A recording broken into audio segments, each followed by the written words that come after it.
this is occasionally one of the few things probably still maybe in a position of a German family who don't know what's it or where it comes from and so on.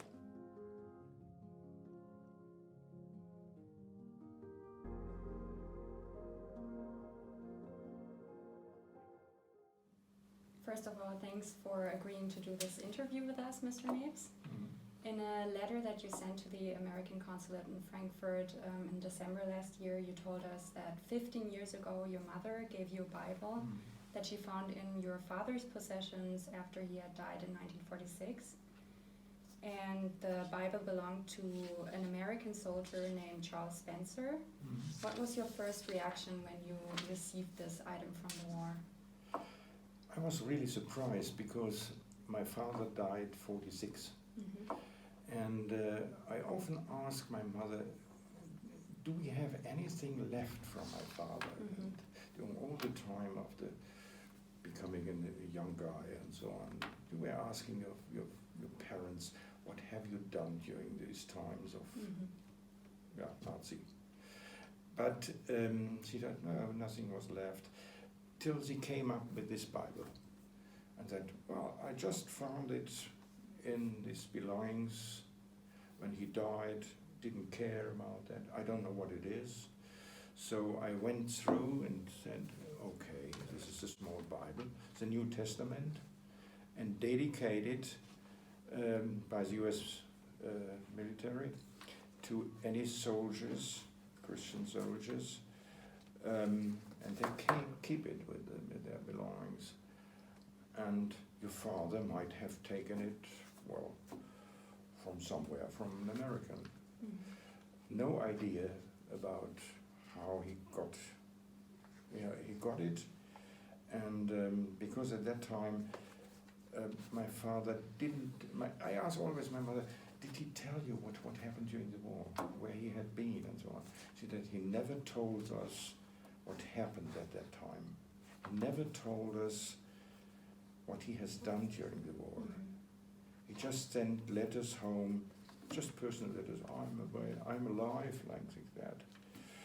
He had been wounded twice, and my mother was always not sure whether he comes back for 6 years in wartime. Yeah. And your father was a captain of an air defense battery during the Second World War. Do you have any idea why he decided to keep the Bible? He must got it. I know that the American soldier died during the Ardennen Offensive. This was the last attempt of the German Wehrmacht to defeat the Americans, which was not successful, of course.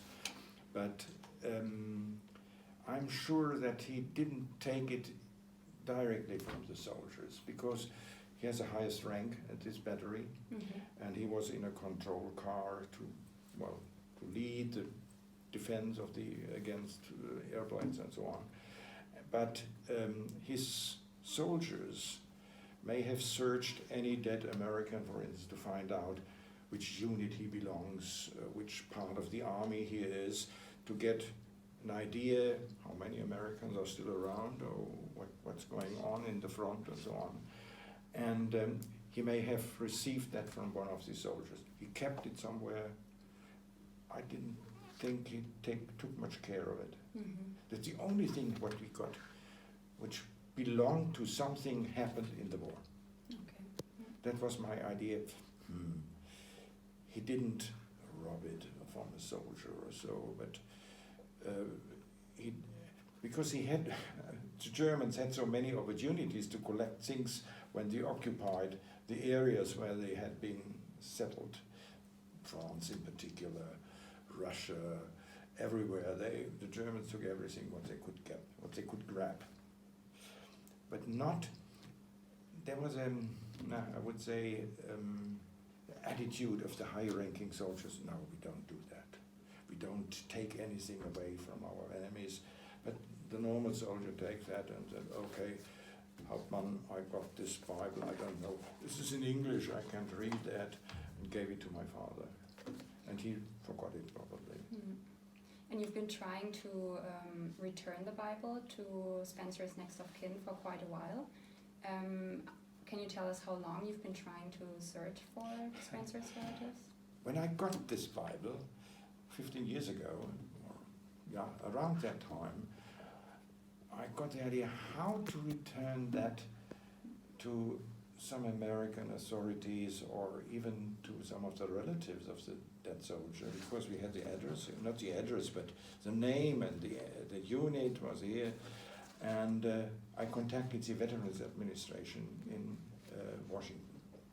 And they told, we don't have files about that, but you better contact, you didn't do it, but you better contact the Pentagon, the Department of the Army.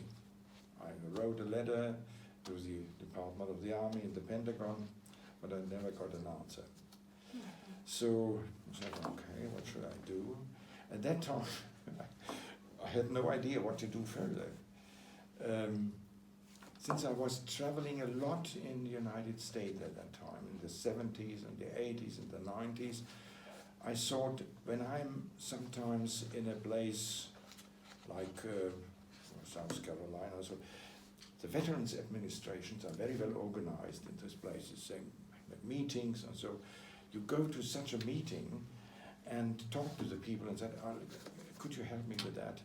And once, I don't remember, it was a rally in South Carolina that I went to such a meeting, and they welcomed me, and I told the story that, but we personally can't do it.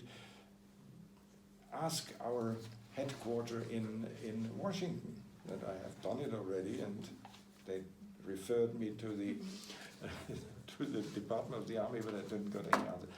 Sooner or later, I gave it up. Then a great time came up when John Obenhaus came to our house and became a neighbor, and we met already before that several times. And last year we had a Christmas party in this house, and we were talking all the time of what happened in the past, what happened to my father, what happened to the family. And I also told, by the way, I got a small Bible, but I told him also the stories that I tried to return it, and I gave it up. I said, I'm working here for the General Consulate, I can probably help you. I said, okay, that's a good idea. I went up to my room, got the Bible, gave him the Bible, and said, try your best to find it out. That was the way that the whole story started. That's great, yeah. And fortunately, 2 weeks later, he came to me and said, we were successful. We traced the guy, and we found the place where his grave is, and that's a whole story that came to a good end at the end.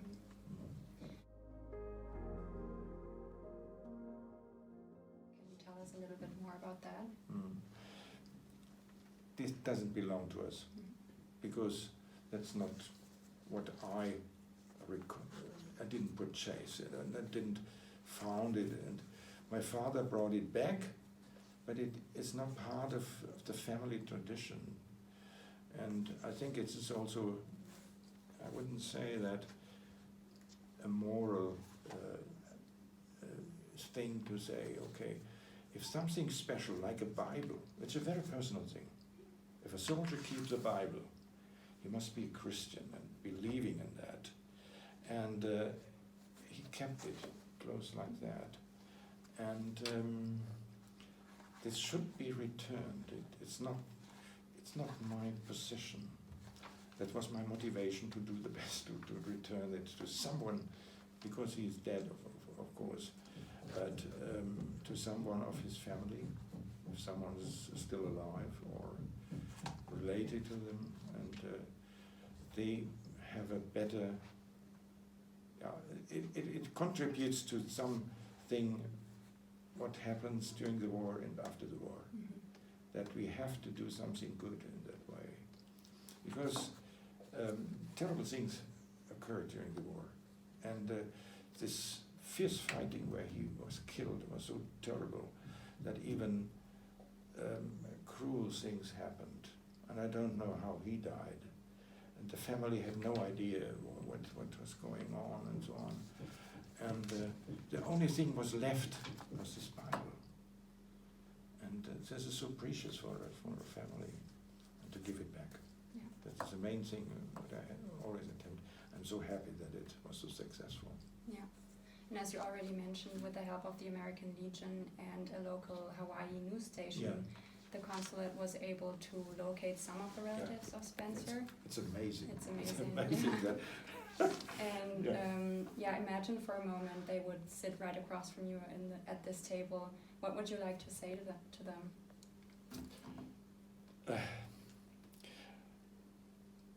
If I would meet this guy, and he would sit like you to me, I would say,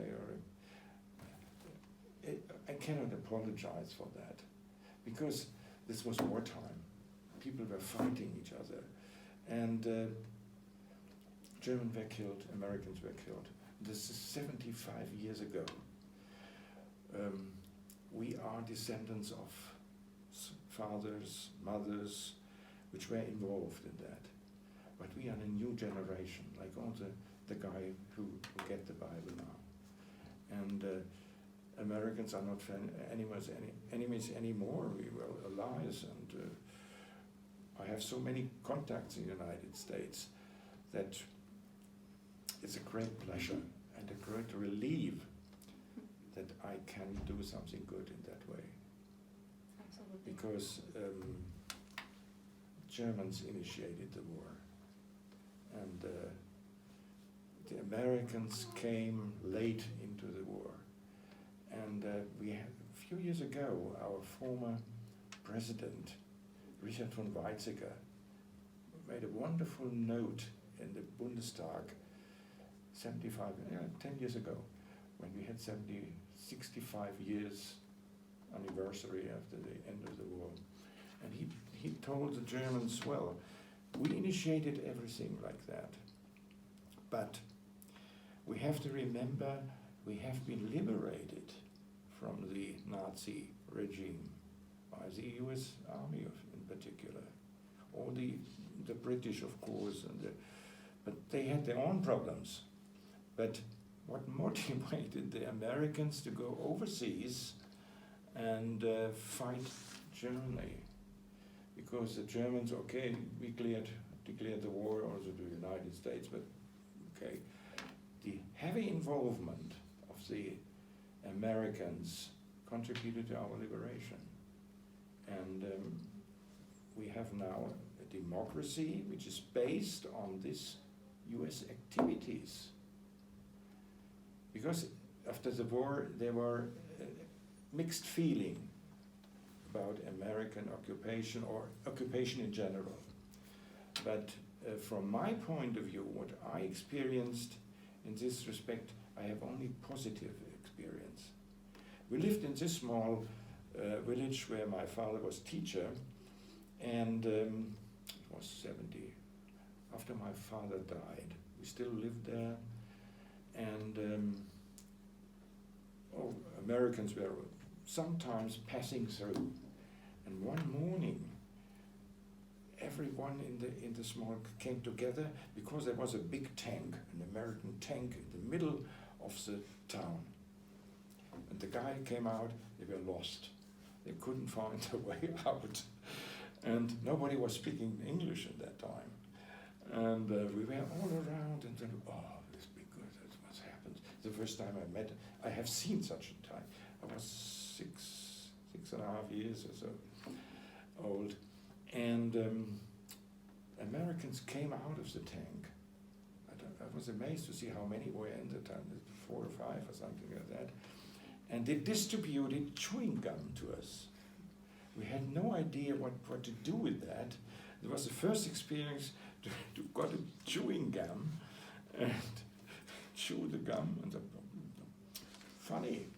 It was from that time on, we knew what the Americans are doing. They're distributing chewing gum. Someone came up with this Hershey chocolate. Last time when I was in the States, I went to one of the supermarkets. The Hershey's chocolate still exists. the best, I would say, but it's very hard. But it still exists. That is a great thing. I remember that also in the early days of this time.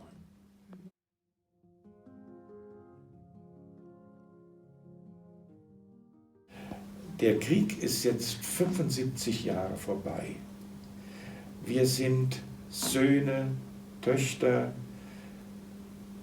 vielleicht auch sogar Enkel von einem deutschen Soldaten, der vielleicht etwas mit aus dem Krieg gebracht hat, was man vielleicht so damals als Kriegstrophäe angesehen hat. Und sagt, okay, das habe ich jetzt mitgebracht. Das gehört nicht uns. Das ist auch nicht etwas, was wir jetzt in der Tradition fortsetzen müssen, sondern das gehört demjenigen, dem es ursprünglich gehört hat. Und wenn irgend möglich, sollten wir alle versuchen, es auch wieder dort zurückzugeben. Und es wird nicht einfach sein, aber es gehört sich so. Und das ist unsere, ich würde sagen, unsere moralische Pflicht, nach dem, was alles passiert ist, da jetzt zu sagen, okay, wir dürfen es nie vergessen, keiner wird das vergessen, was passiert ist. Diese Familie trauert, meine Familie trauert und das haben wir gemeinsam. Und es ist was Tolles, wenn wir das wieder zurückgeben an den, die es ursprünglich gehört. It must be a terrible thing when, of course, when the family of this soldier got the information he had been killed in the war. And I can really feel that hopefully that will never happen again. It never happen again. And that makes me really happy that it came to a good end.